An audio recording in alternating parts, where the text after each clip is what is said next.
Well, we know who you are, but who the hell are you anyways? My name is Matt Mullenweg. Yeah. And you run the world, basically. No. I don't know about that. We were in the Capitol building in Nancy Pelosi's office, and we pull in there, and the blogger there, what do you have up? WordPress. Really? Nice. I said, Matt's come a long way. Since when I met I remember him. you tweeted that. That was awesome. Yeah, thank you for sharing that as well. Yeah, old version though. We have to get them updated. So.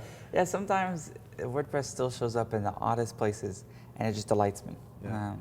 I was at the Cronkite School for Journalism yesterday on a panel with Dan Gilmore, and right before me they had the two greatest investigative journalists of all time. It was Bartlett and Steele, right? Yeah. And I had just found out about them. I was like, oh, this is kind of cool, neat guys. And I read about them, and I'm like, wow, I can't believe I met them. And then I go to their website, and they got a WordPress blog. I was like, wow, who would have thunk it?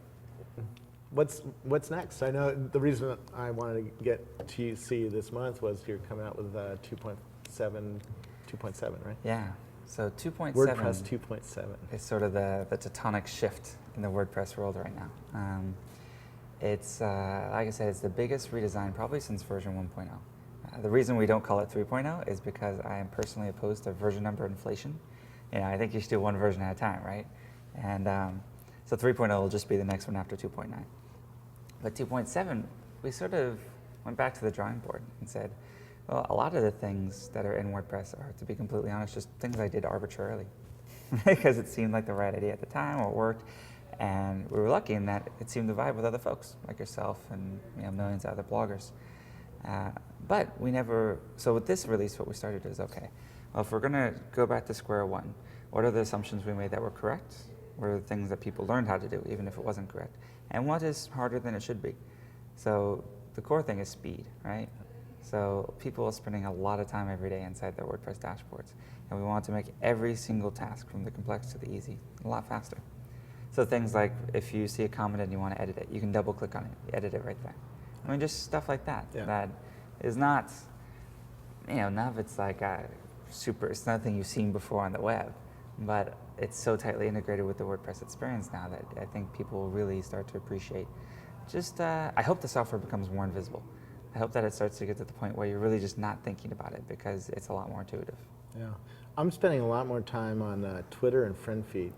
And as a blogger, I find that interesting because those didn't exist when we started using WordPress.com or WordPress. Yeah. What do you think about the addition of those to the media types, and how is that affecting what your vision is? Because I'm sure you're watching it as well. And so what I love about those two platforms for me is the instant gratification. Right, you get that instant hit where people are replying to you right then, or you can drive a couple hundred people to a link within 30 seconds, just all this sort of stuff. And I think what they've done beautifully is the coupling of the writing and the reading interface and basically the instant notification. RSS is fantastic, but it's a polling technology, right? It's not real time. And so, for years people have talked about making RSS more real time, be it PubSub, remember those guys? or pinging or any of this sort of stuff. I think that, or I'd like to get to a point, and maybe Twitter and friend feed are mechanisms for this, where blog posts become a lot more interactive. And so, like when you do a blog post, there's no reason as many people that see your Twitter within the first 5 minutes shouldn't see your blog post within the first 5 minutes. But how it works now is, I go to my Google Reader twice a day, and I'll see your new post. That's not, you don't get that hit, I think, that we're all becoming addicted to.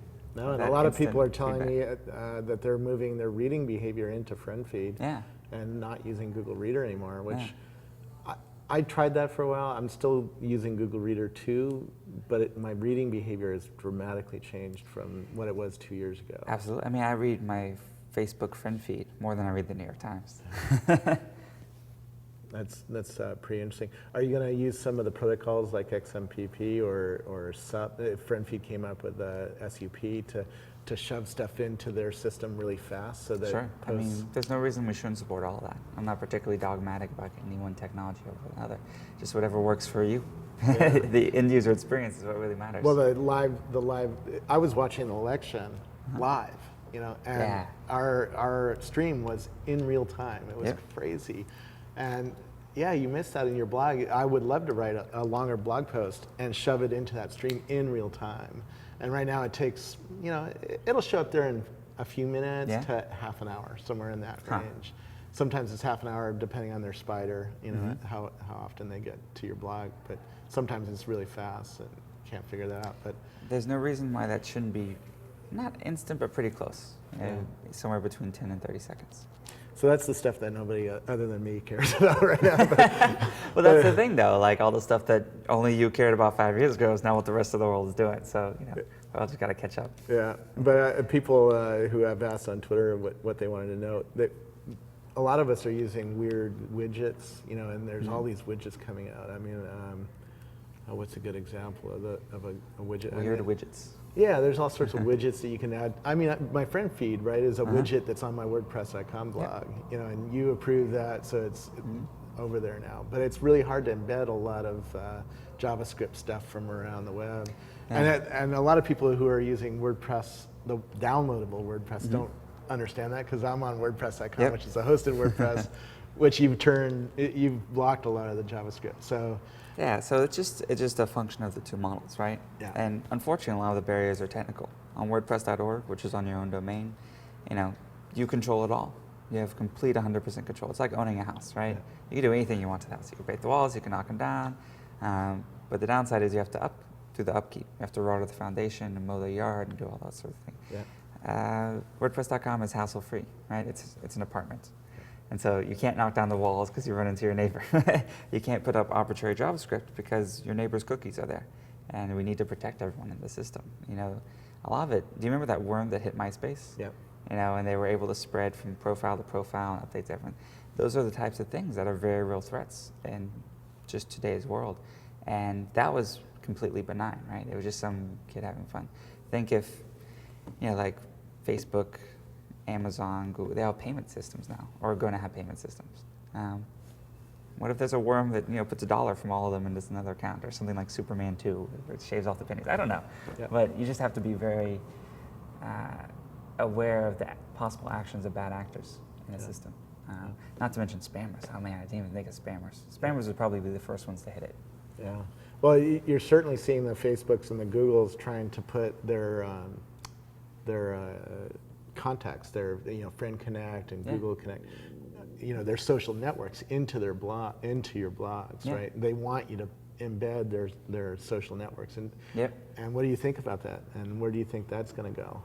Well, it's kind of handy, right? Like one of my favorite things about WordPress.com is whenever I'm visiting the blogs, I'm signed in.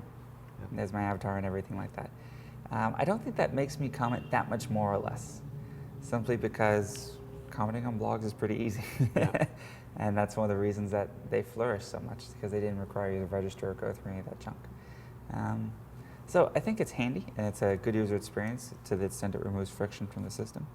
But I don't think it's a have-to-have, and I don't think it's limited the growth of blogs. What do you think about something like BlogLog, which when I visit TechCrunch, for instance, it says, oh, Robert Scoble's on TechCrunch right now. Yeah. And that's bizarre, because then people start Twittering me, hey, what are you doing over on TechCrunch? Really? I'm like, oh, it's amazing, and you don't even realize it when you turn it on, when you first visit there and sign in, that it's going to do that. But pretty quickly you figure out, oh, wait a second, all my friends can see it's showing where I'm going. Yeah. And that's the whole point, right? It's a way for people to sort of broadcast, I'm reading TechCrunch. And that's a part of your identity. It's something that you express. In general, if that was happening in a less obvious way, I think people would get freaked out. Yeah. If one day we put a list of all the blogs you visit on WordPress.com and said, oh, these are the blogs Robert visits. Who knows what's on there? I mean, I could tell you, but you don't want everyone to know. So there's definitely different ways that you have to approach these, and I think that you have to be very upfront with people, and also, as much as possible, have them opt into the system. Yeah. What else are you seeing? You've done, what, 4 acquisitions since we talked last, right? Gravatar. We don't talk enough. Yeah, we really don't. Well, we blocked each other. Why do we need to talk face to face? I know, it's so inefficient. So what's your strategy there, and what changes do you think we're going to see because of your acquisitions? We've already started seeing them. We've seen pictures show up on our comments and stuff like that. Sure. So, in general, I'm always been curious because I'm sort of an open source hippie. I think everything should be distributed, but there are just some things that work better that have network effects when they're centralized. Gravatar was one of those. Where it's just nice to have your avatar follow you around on different services. And when you think about it, it's very much a predecessor to the different Connect systems that are happening now, except instead of being like a whole login, it's just your picture. What we look for is things that have network effects, things that are showing significant traction within the WordPress community, which we are pretty well positioned to monitor and sort of look for the up and coming stuff. And 3, things that we can sort of take to scale. But we now have a lot of leverage, to be honest, with the millions and millions of bloggers using WordPress, that we can sort of take something to the next level. And we've had a very good experience over the past 3 years scaling, going from 0 to 1,000 servers with very few hiccups. You've noticed all of them, but compared to a lot of our contemporaries, it's been a pretty smooth ride. So something like Gravatar, when we bought it, its usage was actually declining, simply because they were having so much trouble maintaining the service that it was getting slower. It was getting slower, and it was slowing pages down and everything like that. I think now we're serving over 300 million Gravatars per day, which is a lot, and also just the economics of our company as such, not unlike a Google, that we make money from a very small part of things, and everything else, we want to give away as much as possible and enable community services as much as possible. So, we don't need to inject ads into your Gravatar or something like that. We can run it because it provides enough utility to our bloggers in the WordPress ecosystem, and honestly, the broader ecosystem. Gravatar is on CPAN and GitHub and a million other services, that it's worth it.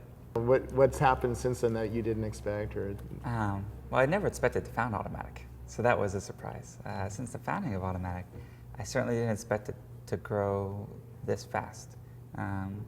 Particularly in the last year with regard to people. How many people now are? I think around like 37, 38. And we're still 100% virtual. We have this space now, but it's really just more like an event space, a place for us to congregate rather than a real office. As you can see, there's like no computers in our office. Well, you just moved in too, so. Well, like 2 or 3 weeks ago. I'll give it another 2 or 3 weeks. Before there's computers? No, there's no plans to have any computers here. No fixed computers. People can bring their laptops and go.